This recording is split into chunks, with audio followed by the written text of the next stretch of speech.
आज साधु संत एक साथ बैठे और ये बैठक हुई है अखाड़ा परिषद के अध्यक्ष रविंद्र पुरी जी के कैंप पर, यानी निरंजनी अखाड़े पर। यहाँ पर देवकीनंदन ठाकुर और तमाम साधु संत यहाँ पर इकट्ठा हुए और उन्होंने ये निर्णय किया कि किस तरह से 27 तारीख को, यानी 27 जनवरी को जो धर्म संसद लगने वाली है, उसमें किन किन मुद्दों पर वो मांग करेंगे और किन किन मुद्दों पर वो अपनी मांग को रखेंगे। तो सबसे बड़ा जो मुद्दा उभर कर सामने आया है वो सनातन बोर्ड के गठन का लेकर है। सारे साधु संत, यहाँ तक कि अखाड़ा परिषद के अध्यक्ष रविंद्र पुरी और देवकीनंदन ठाकुर, जिनके नेतृत्व में ये धर्म संसद का आयोजन हो रहा है और ये चौथा धर्म संसद का आयोजन होगा देवकीनंदन ठाकुर के नेतृत्व में, एक सिरे से सभी की राय बनी कि सनातन बोर्ड का गठन होना चाहिए।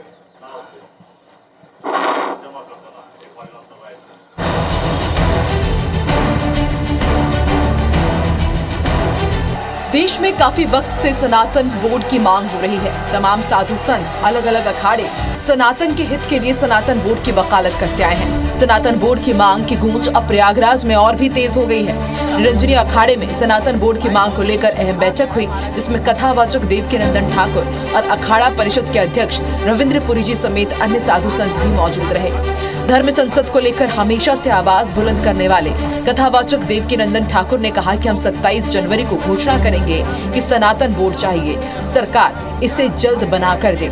साथ ही उन्होंने वक्फ बोर्ड को समाप्त करने की भी वकालत की। हम लोगों ने अपने अपने आराध्य की और अपने इष्ट की और सबकी सनातनियों की शपथ ली है कि 27 जनवरी को जो धर्म संसद होगी, सनातन बोर्ड हमको सनातनियों को लेके देना है। ये वो एकजुटता है, ये इसकी कसम है। इसके अलावा कथावाचक देवकीनंदन ठाकुर ने ये भी कहा कि बांग्लादेश की समस्या का समाधान होना चाहिए।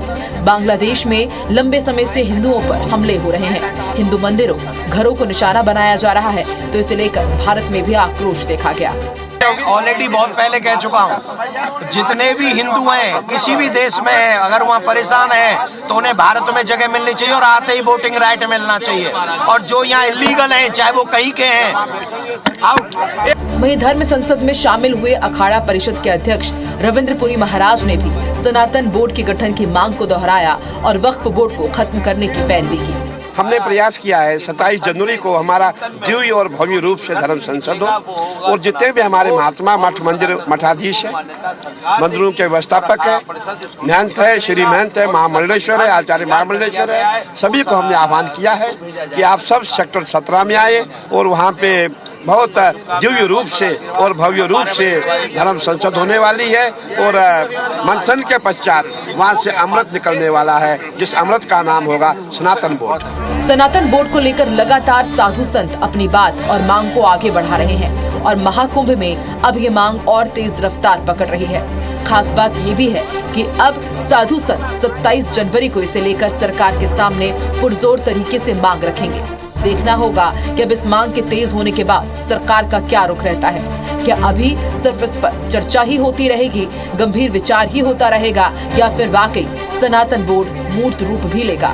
बड़ा सवाल ये भी कि क्या सनातन बोर्ड के गठन के इतर वक्फ बोर्ड को समाप्त किया जाएगा, क्योंकि ये मांग संतों की है और प्रयागराज में होने वाले धर्म संसद में भी उठने वाली है।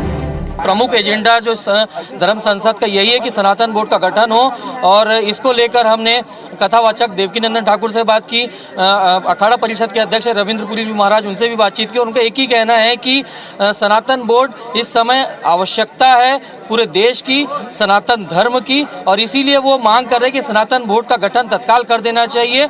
और साथ ही साथ उन्होंने कहा है कि ये कुरुक्षेत्र में जैसे योद्धा स्वयं आ जाते हैं, तो ये कुरुक्षेत्र है और इसमें सभी आमंत्रित है, जो सनातन धर्म को आगे बढ़ाना चाहते हैं वो सभी इसमें आ सकते हैं। बस यही उन्होंने एक निवेदन किया कि आए, इसमें राजनीति ना करें। यहाँ कैमरामैन रमन शंकर के साथ स्टार जैन, IBC 24 प्रयागराज।